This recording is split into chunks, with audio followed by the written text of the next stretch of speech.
नमस्कार दोस्तों, स्वागत है आप सभी का डिजिटल तैयारी में। मैं सौरभ भारती फिर से आपका स्वागत करता हूं। बात कर रहे थे हम मध्यकालीन भारतीय इतिहास की, उसमें मुगल काल चल रहा था। लास्ट लेक्चर हमने किया किस प्रकार से मुगलों के काल के बीच में ही एक छोटा सा काल शेरशाह सूरी और हेमचंद्र विक्रमादित्य का आता है, उसको हमने डिटेल में डिस्कस किया। आज हम बात करेंगे अकबर की। ये मुगल काल का सबसे इंपॉर्टेंट चैप्टर रहता है हमेशा से, इसमें से अच्छे क्वेश्चन पुटअप होते हैं, थोड़ा इस पर ध्यान दीजिएगा। देखिए, अभी तक के जो इंसिडेंट आपने सुने उनको एक कहानी के हिसाब से हम चलें तो आप देखिए, बाबर मध्य एशिया से चलता हुआ आता है भारत उसको बकायदा आमंत्रित किया जाता है, भारत की राजनीतिक फूट का वो फायदा उठाता है और पानीपत के मैदान में दिल्ली सल्तनत के आखिरी सुल्तान इब्राहिम लोदी को परास्त करके वो मुगलों की सत्ता स्थापित करता है। हालांकि इस सत्ता का भोग करने के लिए वो ज्यादा समय तक जीवित नहीं रहता है और 1530 में उसकी मृत्यु हो जाती है। उसके बाद उसका बड़ा पुत्र हुमायूं शासक बनता है, परंतु 10 साल के अंदर ही वो शेरशाह सूरी के हाथों मुगल साम्राज्य को हार जाता है और दिल्ली सल्तनत पर लगभग 15 सालों तक, 1540 से लगभग 1555 तक दिल्ली पर सूर वंश का शासन रहता है। ये अफगान थे। अभी तक भी भारत के अंदर मुगलों और अफगानों की काफी लड़ाइयां हो चुकी थी, परंतु एक निर्णायक लड़ाई में जैसे ही शेरशाह और उसके उत्तराधिकारी कमजोर होते हैं, सरहिंद और मच्छीवाड़ा के युद्ध में हुमायूं फिर से जीत हासिल करता है और वापस से दिल्ली सल्तनत को प्राप्त कर लेता है। परंतु अब हुमायूं भी इस दिल्ली सल्तनत का भोग करने के लिए ज्यादा समय तक जीवित नहीं रह पाता है। पुस्तकालय दीनपना भवन पुस्तकालय की सीढ़ियों से घिरकर उसकी भी मृत्यु हो जाती है। इस मौके का फायदा उठाता है सूरों का एक सेनापति या वागेचल के वजीर बन जाता है हेमचंद्र विक्रमादित्य। आदिल शाह का यह सेनापति था, वजीर भी था। दिल्ली पहुंचता है, रास्ते में 22 लड़ाइयां जीतता है और दिल्ली पर कब्जा कर लेता है। और अब मुगल वापस से बैराम खान के नेतृत्व में वापस से पानीपत के मैदान में आमने सामने होते हैं। हेमू को इस युद्ध में हार मिलती है। ये द्वितीय पानीपत का युद्ध था। ये फिर से एक निर्णायक मोड़ लेता है और मुगलों की सत्ता फिर से भारत में स्थापित हो जाती है और अब मुगल बादशाह बनता है जलालुद्दीन मोहम्मद अकबर। उसी के बारे में हमें बात करनी है। देखिए, अभी तक आपने देखा तो मुगल साम्राज्य एक स्थापित तरीके से भारत में नहीं हो पाया था। भारत में अभी भी उसकी जड़ें कमजोर थी। जैसे ही अकबर को शासन मिलता है तो देखिए, अकबर के जन्म का वर्ष है 1542 और 1556 में इसका राज्याभिषेक है। तो ऑलमोस्ट अकबर जो है ये 12-13 साल का एक लड़का था और अकबर को ये शासन मिला था बैराम खान की वजह से। अगर बैराम खान नहीं होता तो अकबर शायद ये शासन पुनः प्राप्त नहीं कर पाता। तो ऐसी स्थिति में शुरुआत में अकबर के दरबार में स्वामित्व रहता है, दबदबा रहता है बैराम खान का। तो आइए देखते हैं कि किस प्रकार से अकबर ने बैराम खान से छुटकारा पाया। इसके अलावा अकबर के हरम में भी कई सारी जो स्त्रियां थी, खास करके उसकी जो माता थी, उनकी जो धाय माँ थी महामंगा, ठीक है, अकबर की जो पहली पत्नी थी रुकैया बेगम, इन सब का भी एक बड़ा दबदबा था और वो अपनी पैरेलल सरकारें चलाती थी। अकबर बड़ा अपने आप को समझता था, मैं कमजोर हूं, दरबार के अंदर बैराम खां, तो दूसरी तरफ ये दूसरा जो महिलाओं का गुट था, ये इस प्रकार से अपनी अपनी मोनोपोली चलाता था कि अकबर शुरुआत में कुछ कर नहीं पाया। तो आज देखते हैं कि अकबर ने किस प्रकार से इन दोनों से छुटकारा पाकर अपने आप को स्वतंत्र किया और शासन चलाना शुरू किया। देखिए, अभी तक जो फैक्ट्स हमारे पास है उनमें आपको ध्यान रखना पड़ेगा। अकबर का जन्म 1542 में हुमायूं के प्रवास के दौरान अमरकोट के राजा वीरसाल के महल में हुआ। अकबर की मां का नाम हमीदा बानो बेगम था। अकबर का राज्याभिषेक 1556 में कलनौर में हुआ। जब हुमायूं की मृत्यु हुई तब ये वहां पर था।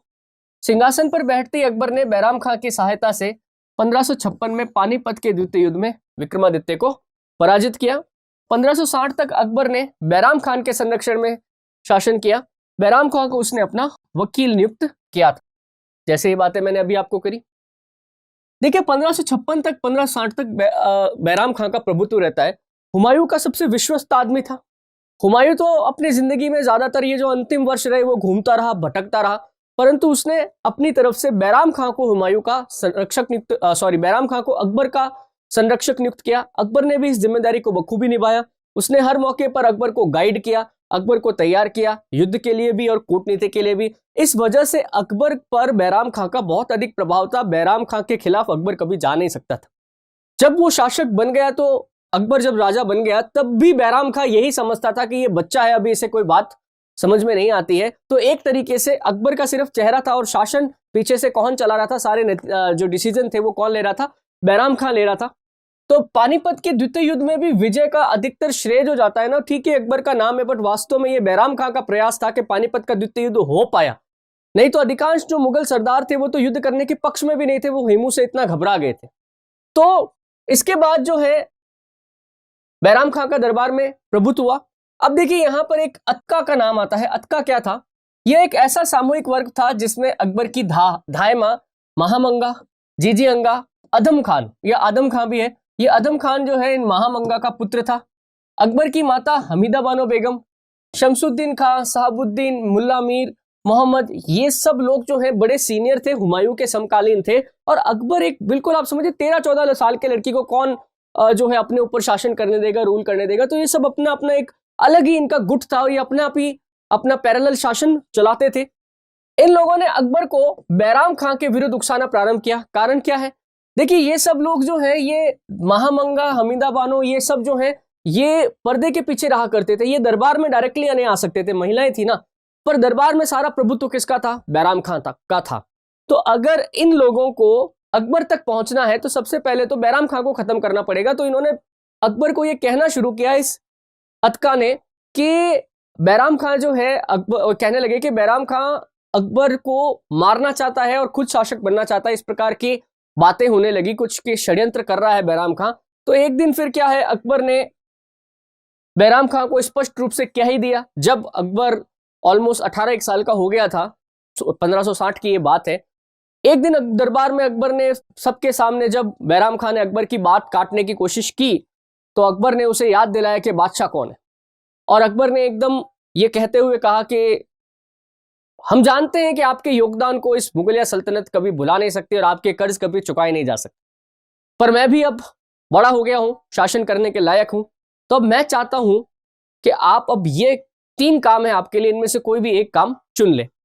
उनको पहला प्रस्ताव दिया गया कि राज दरबार में आप सिर्फ गुप्त मामलों के सलाहकार रहेंगे और जब पूछा जाएगा तभी बोलेंगे, या फिर आप कालपी और चंदे की सूबेदारी ले लीजिए और वहां पर चले जाइए। और तीसरा ऑप्शन था कि आप पूरा ही राजपाट ये जो भी है त्याग कर मक्का मदीना की यात्रा पर चले जाइए। बैराम खान ने ये तीसरा प्रस्ताव जो है इसे चुना और फिर वो यात्रा पर निकल गया। पर रास्ते में ही उसकी एक अफगान युवक ने हत्या कर दी, जिस अफगान युवक ने कहा था कि बैराम खान ने पानीपत के दूसरे युद्ध में मेरे पिता की हत्या की थी, जिसका बदला मैंने लिया है। कई कई जगहों पर ऐसा भी कहा जाता है कि अकबर ने ही बैराम खान को मरवा दिया था, क्योंकि अकबर को इस बात का शक था कि बैराम खां के कई सारे ऐसे परिचित और विश्वास पात्र लोग जो अब भी आपको काबुल की तरफ मिल जाएंगे या पंजाब में मिल जाएंगे या जहां जहां बैराम खां रहा है वहां मिल जाएंगे, कहीं बैराम खां उन सबको साथ लेकर अकबर के खिलाफ विद्रोह ना कर दे। इस वजह से अकबर ने उसकी हत्या करवा दी। नहीं तो अधिकांश किताबों में ये वाली लाइन लिखी हुई है कि बैराम खां की हत्या एक अफगान युवक ने कर दी थी। कारण था वो अपने पिता की हत्या का बदला लेना चाहता था। जो भी बात है, अकबर के दरबार से निकलने के बाद बैराम खां ज्यादा दिन जीवित नहीं रहा। अकबर ने बैराम खां की विधवा सलीमा बेगम को अपने यहाँ शरणदी महल में लेकर आ गया और उनसे विवाह कर लिया। बैराम खां का जो पुत्र था रहीम, उसे अकबर ने अपना दत्तक पुत्र घोषित किया, गोद ले लिया उसे एक तरीके से। आगे चलकर यही रहीम जो है वो अब्दुल रहीम खान खाना के नाम से जाना गया। रहीम के दोहे आपने पढ़े होंगे, और रहीम यही बैराम खां का ही पुत्र था। 1584 में इसी अब्दुल रहीम को अकबर ने अपने दरबारी के रूप में खान खाना की, खानों का खान, इस ये उपाधि से नवाजा। अकबर के जो 9 रत्न थे उनमें से रहीम भी एक थे। पर्दा शासन, देखो ये क्या है। जैसे ही बैराम खां का पतन हुआ तो अब मौका किसको मिल गया? वो महामंगा, जीजी अंगा, हमीदा बानो, इन सबको मौका मिल गया अब अकबर के ऊपर शासन करने का। अब इन सब में भी सबसे ज्यादा जो कहे ना उथल पुथल मचाने वाला था वो था अदम खान। अदम खान, अभी पीछे नाम पढ़ा था ना अपन ने। अदम खान जो है ये महामंगा का पुत्र था। महामंगा वो औरत थी जिसने अकबर को अपना दूध पिलाकर बड़ा किया था। अकबर के आप समझिए अगर हुमायूं उस समय नहीं था तो एक बाप के रूप में अगर बैराम खान ने यह जिम्मेदारी निभाई तो अकबर की मां के रूप में एक जिम्मेदारी जो निभाई वो महामंगा ने निभाई। इस वजह से अकबर उनका बहुत सम्मान करता था। महामंगा का ही पुत्र था अदम खान जो अकबर से काफी बड़ा था। और अब जब बैराम खान नहीं है तो आप समझिए अकबर को तो अदम खान कुछ समझता ही नहीं था। यह भी बात सही है कि शुरुआत में जो अभियान हुए मुगलों के, खास करके 1562 में गुजरात के ऊपर हमला किया गया, उस हमले का नेतृत्व अदम खान ने किया था और अदम खान वहां पर आप समझिए भारी जीत करके लौटा था। इस वजह से भी उसका कद बहुत बढ़ गया था। अदम खान ने राजकोष से कुछ रुपए लिए जिनका हिसाब नहीं दिया। जब खजांची ने उस रुपए का हिसाब पूछा तो अदम खान ने उसकी हत्या कर दी। ये खबर जब अकबर के पास पहुंची तो अकबर ने अदम खान को अपने पास बुलावा भेजा। अदम खान एकदम गुस्से में तिल मिलाता हुआ नंगी तलवार लेकर अकबर की तरफ आया। अकबर को यह सूचना मिल चुकी थी। अकबर ने भी मन मना लिया था कि इस बार या तो आर या पार। जैसे अदम खान अकबर के पास पहुंचा और अपनी तलवार उठाई, अकबर ने एक मुक्का मार के उसे नीचे गिरा दिया। उसके बाद अपने सैनिकों से कहा कि इसे, जहां वो खड़े थे एक बालकनी में खड़े थे, कि यहां से इसे नीचे फेंका जाए। उसके बाद 3 बार उसे वापस ऊपर लाके नीचे फेंका गया, जब तक कि वो अदम खान मर नहीं गया। महामंगा को इसकी सूचना मिली पर वो कुछ कर नहीं सकती थी, अकबर बादशाह था। इसके बाद महामंगा और उनकी जो बहन थी वो भी जो है महल छोड़कर चली गई और अकबर के इस व्यवहार से बाकी जो लोग थे वो सभी सहम गए। उसके बाद अकबर के शासन में किसी ने भी कभी किसी प्रकार का, आप समझिए कि ना तो विरोध किया ना ही हस्तक्षेप किया। तो देखते हैं क्या क्या घटनाएं थी। बैराम खां के पतन के बाद राज परिवार के सदस्यों का ही शासन पर अप्रत्यक्ष नियंत्रण हो गया था, इसलिए इसे क्या कहा जाता है? पर्दा शासन कहा जाता है। इस शासन में अकबर की धायमा महामंगा, पुत्र अदम खान, जीजीअंगा, शाहबुद्दीन अहमद आदि लोगों का प्रभुत्व था। जब अदम खान ने अकबर के प्रधानमंत्री शमसुद्दीन आतक खां की हत्या कर दी तो अकबर ने अदम खां को अपने महल से नीचे फेंक दिया और इस प्रकार से पर्दा शासन का अंत हुआ और अब अकबर एक स्वतंत्र शासक के रूप में शासन करने लगा। 1561 में अकबर ने बैराम खां के संरक्षण मुक्त होकर अपना पहला सैन्य अभियान मालवा के शासक बाज बहादुर के खिलाफ किया। यहां अदम खान उसके साथ था। 1564 में अकबर ने जजिया कर को समाप्त कर दिया।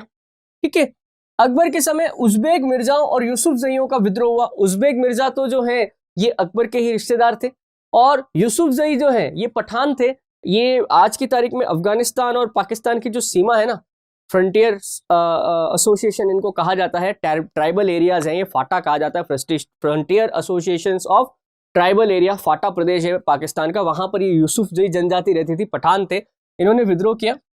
अकबर ने जो पहली बार गुजरात विजय करी तब यहां पर वो पुर्तगालियों से मिला और पहली बार उसने समुद्र को देखा। 1576 का एक प्रसिद्ध युद्ध हुआ हल्दी घाटी का, जिसमें अकबर के सेनापति राजा मान सिंह ने मेवाड़ के शासक महाराणा प्रताप से युद्ध किया। यह युद्ध अनिर्णायक रहा। ठीक है, अभी अपन इस फैक्ट के साथ रहेंगे, युद्ध अनिर्णायक रहा क्योंकि ऐसे कई सारे तथ्य हैं इतिहास के अंदर जिसकी वजह से किसी भी पक्ष की जो जीत है वो पुख्ता नहीं हो पाती, उसकी पुष्टि नहीं हो पाती है। इसलिए अधिकांश इतिहासकार मानते हैं कि यह युद्ध अनिर्णायक रहा था। तो देखिए, एक दो और फैक्ट है, उसके बाद मैं थोड़ा सा और इनके बारे में भी बात करता हूं। 1570 में अकबर ने नागौर दरबार का आयोजन किया। 1571 में अकबर ने फतेहपुर सीकरी नामक नगर बसाया, ये इसकी राजधानी भी थी और यहां प्रवेश के लिए इसने बुलंद दरवाजा बनाया। ये बुलंद दरवाजा अकबर ने गुजरात विजय के उपलक्ष्य में बनाया था। अब देखिए, थोड़ी सी बारी बारी से अपन बात करते हैं। जैसे देखिए, मैंने आपसे पहला लिखा 1561 में अकबर ने मालवा पर आक्रमण किया, उसके बाद इसने गुजरात पर आक्रमण किया और 1567 में अकबर ने आक्रमण किया चित्तौड़ पर।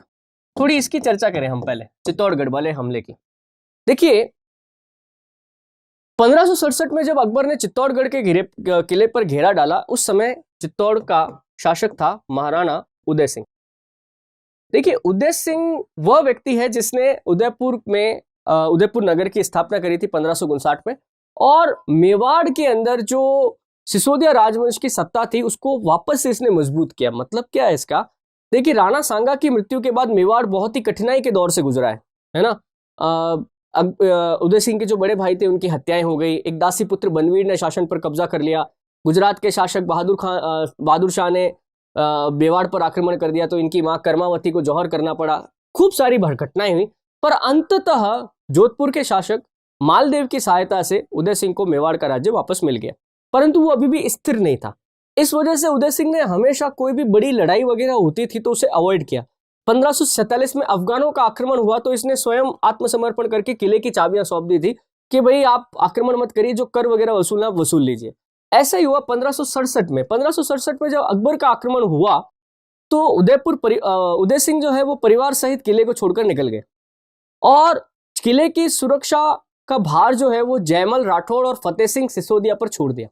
जयमल राठौड़ जो है मीराबाई के भतीजे थे, बात समझ रहे। मीराबाई जो है आप समझिए कि राणा सांगा के जो बड़े पुत्र थे भोजराज, उनकी पत्नी थी, है ना। और राणा सांगा के ही पुत्र थे उदय सिंह भी। तो जयमल जो है मीराबाई के साथ आए थे, मेड़ता के थे। जयमल और फतेह सिंह सिसोदिया के ऊपर किले की रक्षा का भार छोड़कर उदय सिंह तो निकल गए। अब इतिहास में जयमल और फतेह सिंह जो है जयमल और फत्ता के नाम से जाने जाते हैं। इन्होंने किले की सुरक्षा का भार अपने ऊपर लिया। 1 साल तक चित्तौड़गढ़ के किले का घेरा ये लोग डालकर रहे। इस समय अकबर के साथ जयपुर का राजकुमार मान सिंह भी साथ में था। मान सिंह के जो पिता थे भगवान दास, है ना, और भगवान दास के जो पिता थे वो थे भारमल। ठीक है, तो ये इस प्रकार से चल रहा था। तो इन्होंने पहले से ही अकबर की अधीनता स्वीकार कर ली थी, भारमल और भगवान दास ने। तो भगवान दास भी अकबर के दरबार में थे, मान सिंह भी अकबर के दरबार में थे, और मान सिंह ने तो अपनी पूरी जिंदगी अकबर के दरबार में ही निकाली है। मान सिंह भी इस युद्ध में साथ में थे। तो यहीं पर कहा जाता है कि मान सिंह ने एक सलाह दी कि आप किले की दीवार के बराबर एक आप दीवार खड़ी करिए, पाशीप का निर्माण करिए, वहां से अपन अंदर घुस सकते हैं। मान सिंह की सलाह के बाद वास्तव में इन्होंने ऊपर एक दीवार बनाई। तो ये पता चला, अंदर देखा किले के अंदर, तो पता चला किले के अंदर रसद वगैरह का सामान जो है वो खत्म हो गया, और किले की दीवारें भी कई जगह से टूटी हुई, उसकी मरम्मत का काम चल रहा है। मरम्मत का काम जो देख रहा था वो जयमल ही देख रहा था। अकबर ने यहीं से अपनी बंदूक चलाई और जयमल को घायल कर दिया। इसके बाद तो फिर लड़ाई छिड़ गई। राजपूतों को ये पता था कि हम मुट्ठी भर है, अकबर से नहीं जीत पाएंगे, तो उन्होंने केसरिया करने का निर्णय लिया। केसरिया का अर्थ था कि अब सब कुछ हमें इस युद्ध के अंदर उत्सर्ग करना है। जीत तो शायद हम नहीं पाएंगे, पर हम भागकर भी नहीं जाएंगे, युद्ध को हम फेस करेंगे। तो वो केसरिया साफा बांधकर मुंह पर गुलाल लगाकर युद्ध में उतर जाते थे। महिलाएं भी जो है वो दुश्मनों के हाथ में पड़ने से अच्छा वो जौहर करना उचित समझती थी, यानी कि अपना सर्वस्व त्याग कर देती थी, अपनी आप समझिए आत्महत्याएं वो कर लेती थी। तो जयमल फत्ता की पत्नियों के नेतृत्व में दुर्ग की स्त्रियों ने जौहर किया, जबकि जयमल और फत्ता के नेतृत्व में दुर्ग के जो राजपूत पुरुष थे वो सब युद्ध के मैदान में उतर गए। ऑब्वियस सी बात है, इस युद्ध में राजपूतों को हारना ही था, वो हारे। इसके बाद कहा जाता है कि अकबर इतना गुस्से में था कि उसने किले के अंदर जितने राजपूत थे उन सभी की हत्याएं करवा दी। ये विजय, चित्तौड़गढ़ की जो विजय है, 1567 का जो ये युद्ध है, ये अकबर के पूरे जीवन काल पर एक बहुत बड़ा कलंक मानी जाती। इसके बाद चित्तौड़गढ़ मुगलों के अधीन हो गया। चित्तौड़गढ़ का जो किला था, 1572 के अंदर उदय सिंह की मृत्यु हो गई, और उसके बाद उदयपुर जो मेवाड़ के अगले महाराणा बने वो बने महाराणा प्रताप, जो इतिहास में प्रसिद्ध है। महाराणा प्रताप ने शासक बनते ही कसम खा ली थी कि जब तक मैं मुगलों से मेवाड़ की धरती को आजाद नहीं करा लूंगा तब तक मैं जमीन पर सोऊंगा, राजसी वस्त्रों, राजसी बर्तनों का त्याग करूंगा। इस प्रकार से उन्होंने एक कैंपेन छेड़ दिया, अभियान छेड़ दिया मुगलों के खिलाफ, और गुरिल्ला युद्ध उन्होंने शुरू किया। उदयपुर और इसके आसपास भील जनजाति रहती थी, और अकबर जो महाराणा प्रताप है शुरुआत से ही वो भीलों के बीच में रहे थे। भीलों ने इनको बहुत सपोर्ट किया, और इसी का नतीजा था 1576 में हल्दी घाटी का युद्ध। हालांकि हल्दी घाटी के युद्ध से पहले महाराणा प्रताप ने अपने 4 दूत भेजे थे, जलाल खान, मान सिंह, बीरबल और टोडरमल। इन 4 दूतों को उन्होंने भेजा था, परंतु वार्ता सफल नहीं हो पाई, और फाइनली ये युद्ध 1576 में हल्दी घाटी के युद्ध के रूप में हुआ। इस युद्ध में दोनों ही पक्षों ने बड़ी आप समझिए कि वीरता से युद्ध किया। खासकर महाराणा प्रताप और महाराणा प्रताप के घोड़े की वीरता, चेतक की वीरता के कारण यह युद्ध इतिहास में अमर हो गया है। इसे मेवाड़ का थर्मोपल्ली भी कहा जाता है। थर्मोपल्ली का युद्ध था, वो आपने एक 300 मूवी देखी होगी, 300 स्पार्टन्स वगैरह, वो आपने मूवी देखी होगी, वो थर्मोपल्ली का युद्ध था। ऐसा ही युद्ध जो है उसे हमारे यहाँ पर ये हल्दी घाटी का युद्ध कहा गया है, जहाँ पे एक बहुत ही संकरी घाटी के बीच में मुगलों की सेनाओं को राणा प्रताप की सेना ने घेर लिया था। ये युद्ध अनिर्णायक समाप्त हुआ। उसके बाद 1582 के अंदर एक और युद्ध हुआ जिसे कहा जाता है दिवेर का युद्ध। इस दिवेर के युद्ध के अंदर महाराणा प्रताप के बेटे अमर सिंह ने अद्भुत वीरता का परिचय किया और मुगलों की सेना को खदेड़ दिया। इसके बाद वापस अकबर ने कभी भी महाराणा प्रताप के ऊपर आक्रमण नहीं किया। पूरे मुगल साम्राज्य में अकबर के शासन में ये एक बिल्कुल बिंदु के जैसा एक क्षेत्र था जो कभी भी अकबर के अधीन पूर्णतः नहीं आ पाया। नहीं तो अधिकतर जो राजपूत राजा उस समय के थे उन्होंने अकबर से संधि कर ली थी, अकबर की सेवा में वो लोग चले गए थे। तो इतना कुछ होने के बाद भी, जंगलों में भटकने के बाद भी महाराणा प्रताप ने कभी भी अकबर की अधीनता स्वीकार नहीं की। इस वजह से उनका नाम इतिहास में अमर है। 1597 में महाराणा प्रताप की मृत्यु हुई और कहा जाता है कि इस बीच तक सिर्फ चित्तौड़गढ़ किले को छोड़कर बाकी आसपास के जितने भी गांव और ठिकाने थे वो सभी महाराणा प्रताप द्वारा जीत लिए गए थे। उसके बाद अमर सिंह ने भी अपने पिता का ये काम आगे जारी रखा, बट बाद में जब जहांगीर शासक बनता है, राजपूत सरदार अमर सिंह पर दबाव डालते हैं, तब फिर मुगल और मेवाड़ की संधि होती है। उसको मैं आगे बताऊंगा, अभी के लिए अपन इतना ही करते हैं।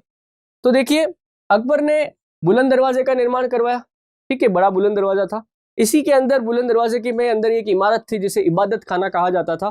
कहा जाता है कि अकबर इसके अंदर, इबादत खाने के अंदर, विभिन्न धर्मों के व्यक्तियों को बुलाता था और उनसे धार्मिक चर्चा करता था। कहा जाता है अकबर खुद पढ़ा लिखा नहीं था, बट उसे इस धार्मिक स्पिरिचुअलिटी का वगैरह का, इसके बारे में जानने की बहुत इच्छा थी। इस वजह से इन धर्माचार्यों को वो बुलाता था। ये इबादत खाने की स्थापना इसने 1575 में की थी, है ना।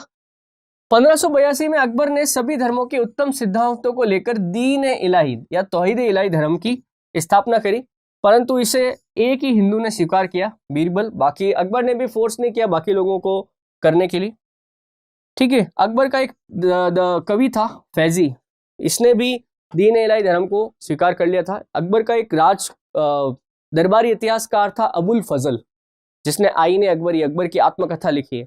ये फैजी उसी का भाई था। आगे देखिए आप, अकबर की कुछ विजय जो मैं अभी बात कर रहा था, मालवा पर अकबर ने 1562 में किया। उस समय अकबर बाज बहादुर शासक था।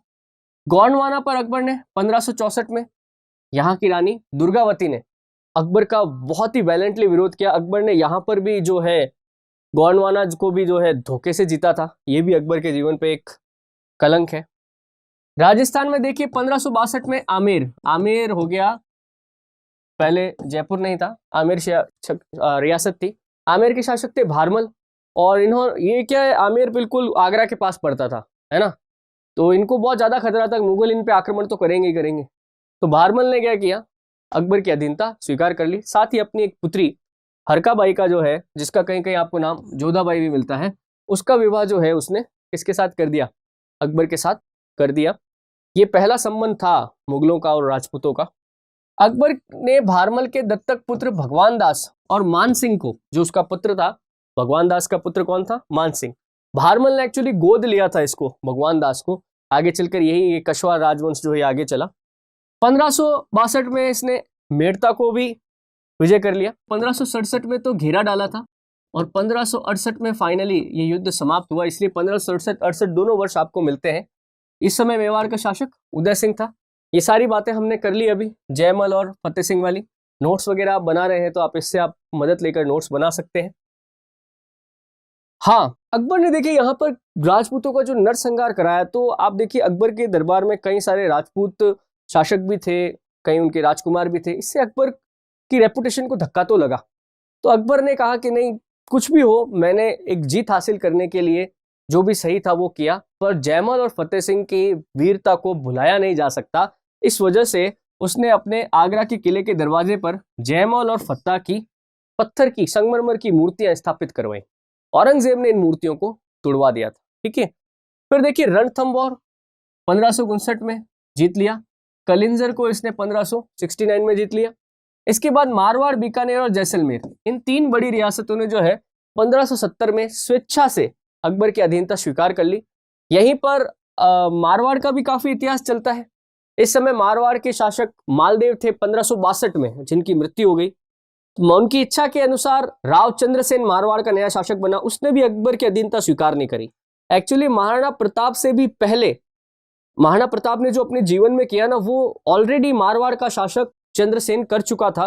परंतु बात यह थी कि चंद्रसेन के जो बाकी भाई थे वो अकबर से जाकर मिल गए थे। बड़े भाई थे मोटा राजा उदय सिंह और राम सिंह, ये अकबर की सेवा में चले गए अपने ही भाई के खिलाफ।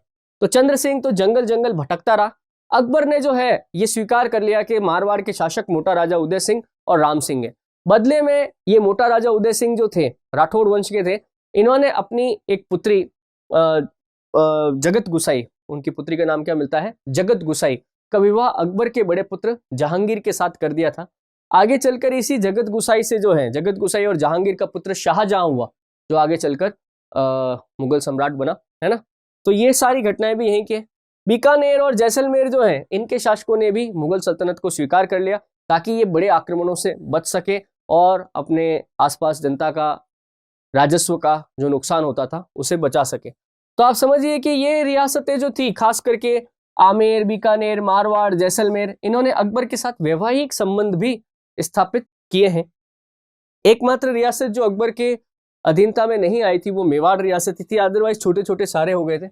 हल्दी घाटी का युद्ध मैंने आपको बताया अभी, 18 जून 1576 को लड़ा गया। महाराणा प्रताप तथा मानसिंह और आसफ खां की मिलीजुली सेना के बीच युद्ध हुआ। अरावली की घाटी में युद्ध लड़ा गया, क्योंकि ये यहाँ की मिट्टी कैसी है, थोड़ी पीली थी, इसीलिए इसे हल्दी घाटी के नाम से भी जाना जाता है। यद्यपि युद्ध राणा प्रताप के पक्ष में नहीं रहा, परंतु मानसिंह भी इसे पूरी तरह नहीं जीत सका। राणा प्रताप इसके युद्ध के बाद कहां चले गए? चावंड नामक स्थान पर चले गए और उसी को उन्होंने अपनी राजधानी बना लिया। 1597 में एक धनुष पर प्रत्यंचा चढ़ाते हुए, धनुष का वो तार होता है ना, उसको प्रत्यंचा बोलते हैं, वो चढ़ाते हुए एक घटना हुई और महाराणा प्रताप की मृत्यु हो गई।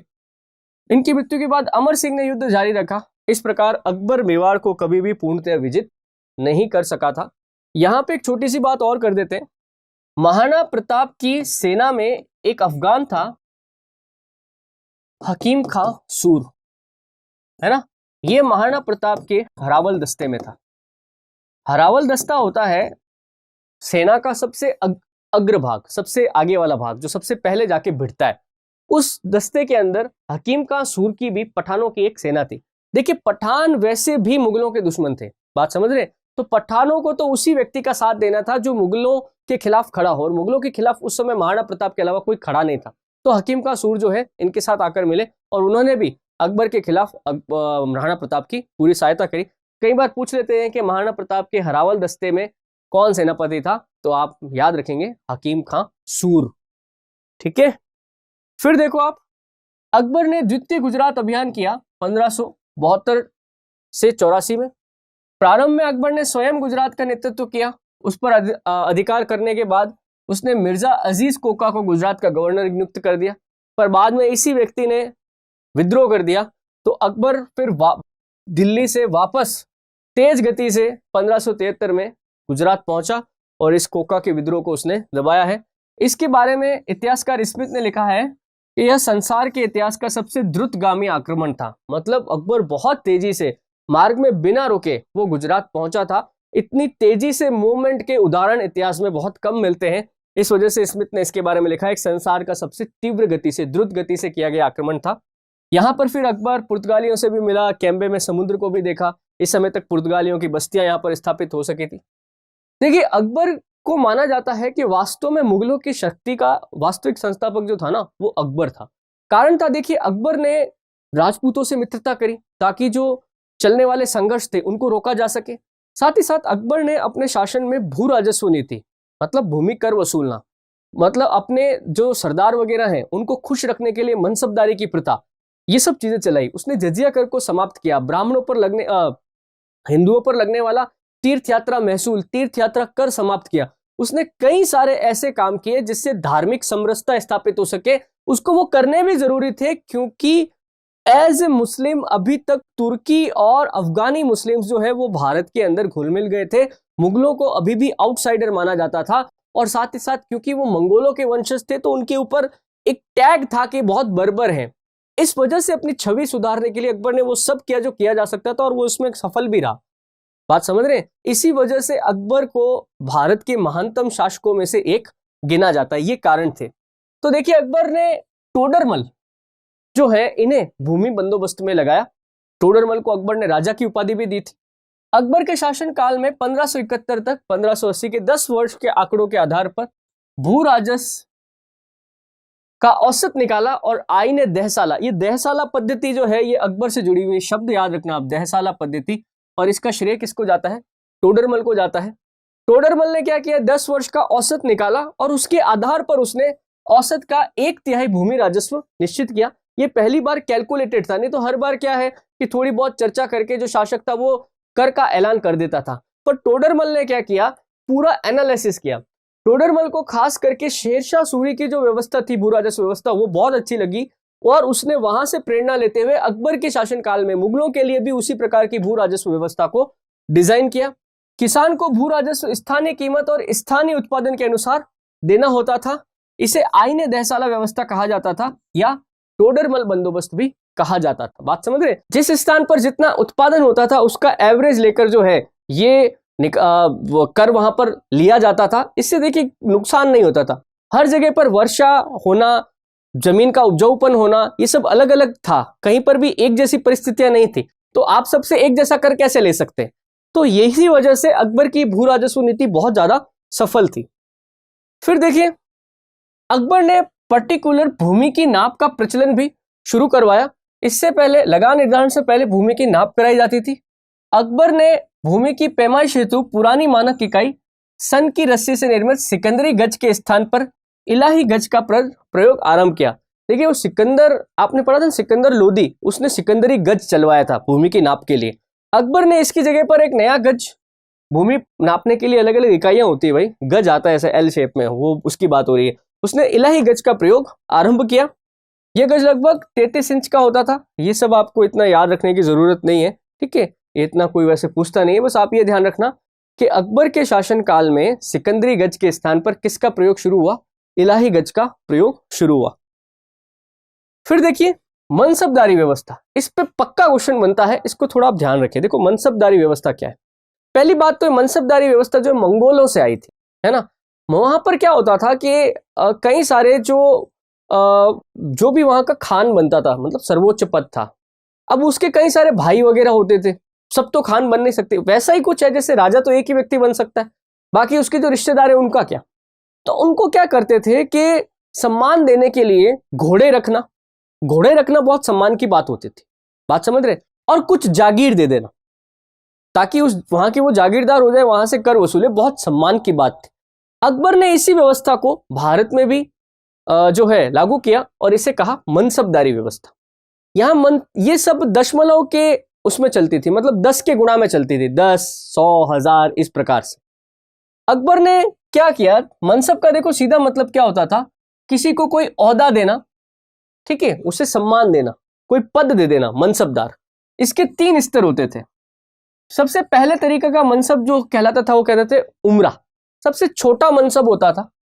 इससे बड़ा जो मनसब आता था वो था अमीर उमरा, थोड़ा और मध्यम स्तर का, और सबसे बड़ा था अमीर आजम। जनरली ये सबसे बड़ा मनसब जो है ये सिर्फ मुगल राजकुमारों को दिया जाता था, बट आगे आने वाले वर्षों में क्या हुआ कि ये मनसब जो है ये जो दूसरे खास करके राजपूत शासक थे उन्हें भी दिया जाने लगा। पर शुरुआत में क्या था, सबसे ऊंचा मनसब जो है ये मुगल राजकुमारों को ही मिलता था। मनसबदारी व्यवस्था में 2 महत्वपूर्ण शब्दों का प्रयोग किया गया है, जात और सवार। देखो जात और सवार 2 आते थे, मनसबदारी का मतलब यही था। जात का मतलब होता था किसी व्यक्ति को सौंपा गया व्यक्तिगत पद, कोई भी पद हो सकता था, आपका खजांची का पद हो सकता था, वजीर का हो सकता था, सेनापति का हो सकता था, या फिर आपको दरबारी इतिहासकार, कवि, कुछ भी, कोई भी पद आपको एक मैंने दे दिया। दूसरा था सवार। सवार का मतलब, सवार आप किस पे होते हो? घोड़े पे होते हैं ना। तो हर व्यक्ति को इस जात के अलावा एक सवार का भी उपाधि दी जाती थी, जिसमें उसको बोलते थे कि तुम इतने घोड़े रख सकते हो, 2000 का मनसब, 2500 का मनसब, इस तरीके से। यानी किसी भी मनसबदार को कितने घुड़सवार मिलेंगे। सवार का मतलब क्या होता था, किसी को कितने घुड़सवार मिलेंगे। घुड़सवारों की संख्या तय करती थी कि दरबार में किसका कितना बड़ा ओहदा है। भाई मैंने जैसे कहा कि फला राजा को 2500 का मनसब मिला, इसका मतलब है एट ए टाइम उसके पास 2500 की घोड़ों की फौज होगी। इससे क्या होता था, आप देखो सबसे बड़ा क्या हुआ। देखो जो भी खास करके राजपूताना के शासक थे, मालवा के शासक थे, अधिकांश जो राजपूत थे, साथ ही साथ कई सारे अफगान सरदार थे, अकबर के कुछ रिश्तेदार थे। अब वो सभी आप समझिए कि एक तरह से एक एलिट क्लास में आते हैं, सब बराबरी में आते हैं। अब बराबरी में भी सबसे बड़ा कौन, कहने का मतलब है आप राजपूताना में देखें तो अधिकांश शासकों ने तो अब अकबर की सत्ता स्वीकार कर ली है। अब उनमें वो होता था कि बराबरी में बड़ा कौन, तो फिर उनको ये ज्यादा से ज्यादा मनसब हासिल करने की इच्छा होती थी। तो आप दरबार के लिए, राजा के लिए जितना अच्छा काम करेंगे उतना बड़ा मनसब आपको मिलेगा, सीधी सी बात है। तो सब जने यहां पर अपनी स्वामी भक्ति का प्रदर्शन करते थे, पहली बात। दूसरी बात, इससे मुगलों का बहुत बड़ा प्रशासनिक खर्च बच जाता था। देखिए सेना रखना आसान बात नहीं है, हर कोई 2 घंटे में युद्ध नहीं होता है, हर 2 दिन में युद्ध नहीं होता, हर 2 हफ्ते में युद्ध नहीं होता है, युद्ध होता है सालों में। बात समझ रहे? पर उन सालों में आपको अपनी अश्वशाला में घोड़े रखने पड़ेंगे, उनका मेंटेनेंस रखना पड़ेगा। बात समझ रहे? आपको सवार रखने पड़ेंगे एनी टाइम तैयार, पैसा तो देना पड़ेगा ना, खर्च तो देना पड़ेगा ना, तो इस वजह से ये क्या करते थे, अपने मनसबदारों के अंदर ये घोड़े वगैरह जो है बांट दिया करते थे। इस तरह से क्या होता था, जैसे वो बोलते थे कि फला मनसबदार को इस युद्ध के अंदर फटाफट अपना मनसब लेकर पहुंचना है, इसका मतलब है कि अपने घोड़े लेकर वहां पहुंचना है। तो देखिए, घोड़ों की जो उन्होंने साज सज्जा रखाव था उसका खर्चा उस पर डाल दिया, और उसको एक मनसब के रूप में जब उसको उसने जात दे दी, कहीं का जागीरदार बना दिया, कोई परगना दे दिया, उसका वहां पर उसको इजारेदार बना दिया कि यहाँ से सारा जो भी रेवेन्यू है वो तुम वसूलोगे। तो इस प्रकार से आप देखिए तो प्रशासन भी मजबूत हो रहा है, और दूसरी तरफ घोड़े वगैरह के जो खर्च हैं वो भी ये लोग उठा रहे हैं। आगे चलकर हालांकि मनसबदारी व्यवस्था थोड़ी ट्विस्ट हो गई, और मुगलों के पतन का एक बहुत बड़ा कारण इस मनसबदारी व्यवस्था को माना जाता है। बट नो डाउट अकबर के शासनकाल में मनसबदारी व्यवस्था बिल्कुल सही थी, और अकबर के समय बहुत अच्छी चली भी। फिर देखिए एक और फैक्ट, बादशाह अकबर ने मनसब की सबसे छोटी इकाई जो निर्धारित की थी उसमें 10 से लेकर 500 तक घुड़सवार थे, और सबसे बड़ी इकाई जो है वो 14,000 घुड़सवारों की होती थी। 7,000 11,000 के मनसब भी जो है वो दिए गए हैं। हालांकि देखिए अकबर के शासनकाल में अकबर के जो राजकुमार थे उन्हें छोड़कर इतने बड़े मनसब किसी को नहीं दिए गए। आगे चलकर बड़े मनसब जो है दूसरे लोगों को भी मिले हैं, नो डाउट। कुछ महत्वपूर्ण तथ्य हैं, इनके बारे में थोड़ी चर्चा कर लें। अकबर के समय में एक जैन विद्वान पद्म सुंदर ने अकबर शाही श्रृंगार दर्पण तथा सिद्ध चंद्र ने भानु चरित्र की रचना की थी। ये लाइन यहाँ इसलिए लिखी है कि देखिए अकबर ने सभी धर्मों को लगभग बराबर संरक्षण दिया है, उनके साथ उन्होंने सम्मानजनक व्यवहार किया है। कई सारे जो हिंदू थे, जैन धर्म के लोग थे, बाकायदा उसको अकबर ने संरक्षण भी दिया है। अकबर के दरबार में नवरत्न के नाम से प्रसिद्ध लोग बीरबल, मानसिंह, फैजी, टोडरमल, अब्दुल रहीम, अबुल फजल, तानसेन, भगवान दास और मुल्ला दो प्याजा। कई बार सुनते हैं ना अकबर के दरबार में 9 रत्न थे। बीरबल बुद्धि वाला आदमी, कई बार बीरबल और अकबर का एक दरबारी था ये मुल्ला दो प्याजा, इसके बीच में नोक झोंक चलती रहती थी। ये धार्मिक व्यक्ति था, है ना। मानसिंह आमेर का वो राजकुमार, आगे चलकर ये आमेर का शासक भी बना। फैजी जो ये भी दरबारी इतिहासकार था, सेनापति भी था, अकबर के कई युद्धों में इसने लीड किया है।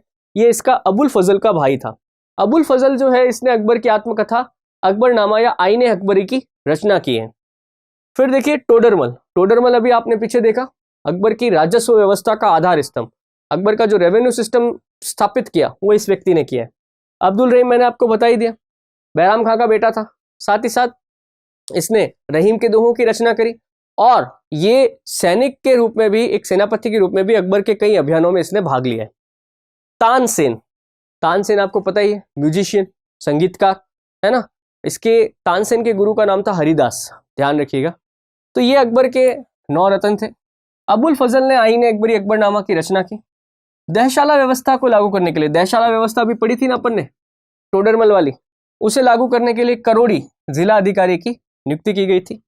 अकबर ने श्री कलम की उपाधि अबुल समद तथा जरी कलम की उपाधि मोहम्मद हुसैन को प्राप्त की थी। इनके नाम इंपॉर्टेंट नहीं है, ये 2 नाम, ये चीज इंपॉर्टेंट है। श्री कलम, जरी कलम, एक्चुअली ये उपाधि मिली है इसके इस काल में क्या हुआ कि किताबों को सजाने का काम शुरू हो गया था। किताबों के चारों तरफ जो ये हाशिया छोड़ा जाता है ना, बॉर्डर जो होता है, उस बॉर्डर पे सुंदर सुंदर चित्र बनाने, सुंदर सुंदर लिखाई लिखनी, कैलियोग्राफी जिसको कहते हैं इंग्लिश में, उसका मतलब है श्री कलम और जरी कलम। इसकी उपाधि अबुल समद और मोहम्मद हुसैन को दी गई थी। अकबर ने महाभारत का फारसी भाषा में रमज़नामा के नाम से अनुवाद कराया, याद रखेंगे। यह अनुवाद बदायूनी ने नकवी खां द्वारा करवाया था। पंचतंत्र का अनुवाद भी अबुल फजल ने अनवर सुहेली के नाम से किया, बड़ा इंपॉर्टेंट फैक्ट है। सूफी संत शेख सलीम चिश्ती अकबर के समकालीन थे। आगे बताऊंगा मैं, अकबर का एक पुत्र हुआ जिसको अकबर सलीम कह के पुकारता था, या फिर उसे शेखू बाबा कहकर भी अकबर पुकारता था। कारण था, अकबर शुरुआत में अकबर के औलाद तो होती थी पर वो मर जाती थी, है ना। तो अकबर को किसी ने सलाह दी कि आप शेख सलीम चिश्ती के पास जाइए, सूफी संत थे। अकबर गया और उनकी कृपा से कहा जाता है कि अकबर का ये पुत्र सलीम जो है ये जीवित रहा, और सलीम नाम भी जो अकबर ने दिया था वो इन्हीं के नाम से लिया था, और शेख सलीम चिश्ती कहा जाता था, इसलिए अकबर इनको शेखू बाबा कहता था। हालांकि ये सलीम के और अकबर के रिश्ते ज़्यादा ठीक नहीं रहे, सलीम ने 1582 में ही अपने पिता के खिलाफ विद्रोह कर दिया था अकबर से। अकबर इसलिए इससे बहुत नाराज रहता था। साथ ही साथ थोड़ा ये विलासी प्रवृत्ति का भी था सलीम, मतलब आप समझिए कि शराब वगैरह जो है इसका उसे शौक था। इस वजह से भी अकबर इससे नाराज रहता था। हालांकि कितने भी नाराजगी रही हो, आगे चलकर यही सलीम जो है अकबर की मृत्यु के बाद जहांगीर के नाम से गद्दी पर बैठा। और समझ रहे तो ओके। 1605 में अकबर की मृत्यु हो गई। अकबर के मकबरे का निर्माण जहांगीर द्वारा आगरा के निकट सिकंदरा नामक स्थान पर कराया गया। देखिए अकबर का मकबरा ऐसा मकबरा है जिसमें कोई डोम नहीं है। डोम था ना, अभी आपने हुमायूं के मकबरे में देखा था ना, ये बिल्कुल फ्लैट है, बिल्कुल ऐसे आयताकार। तो अकबर का मकबरा जो है मुगल काल की एक ऐसी इमारत है जिसमें डोम नहीं है। ध्यान रखिएगा, अकबर का मकबरा एकदम फ्लैट है। कहाँ है? आगरा के पास सिकंदरा नामक स्थान पर है। तो दोस्तों यहाँ पे खत्म होता है हमारा ये मुगल काल का चैप्टर अकबर महान के नाम से जो हम कर रहे थे। अच्छा चैप्टर है, कई सारे इसमें फैक्ट्स हैं, थोड़ा इन पे ध्यान दीजिए आप। खास करके जो फैक्ट्स मैंने बोले हैं ये युद्धों के वर्ष काम के हैं। अकबर की आत्मकथा अकबरनामा या आईने अकबरी, अबुल फजल, नाम याद रखने पड़ेंगे आपको। अकबर के दरबारों के 9 रत्नों के ये नाम आपको देखने पड़ेंगे एक बार, कौन किस में था, है ना। तो एक एक फैक्ट की हमने जांच करी है, जितना आपके काम की है। इनको अच्छे से पढ़िए, कोशिश करिए साथ साथ में कुछ नोट्स वगैरह बन जाए। इन पॉइंट्स पे आप ध्यान दीजिए, पक्का आपको एग्जाम्स के अंदर इनमें से क्वेश्चन मिलेंगे। तो ये लेक्चर हम यहीं पे ख़त्म करते हैं। नेक्स्ट लेक्चर में हम बात करते हैं जहांगीर और शाहजहां की। Thank you. Please like, share, subscribe digital तैयारी।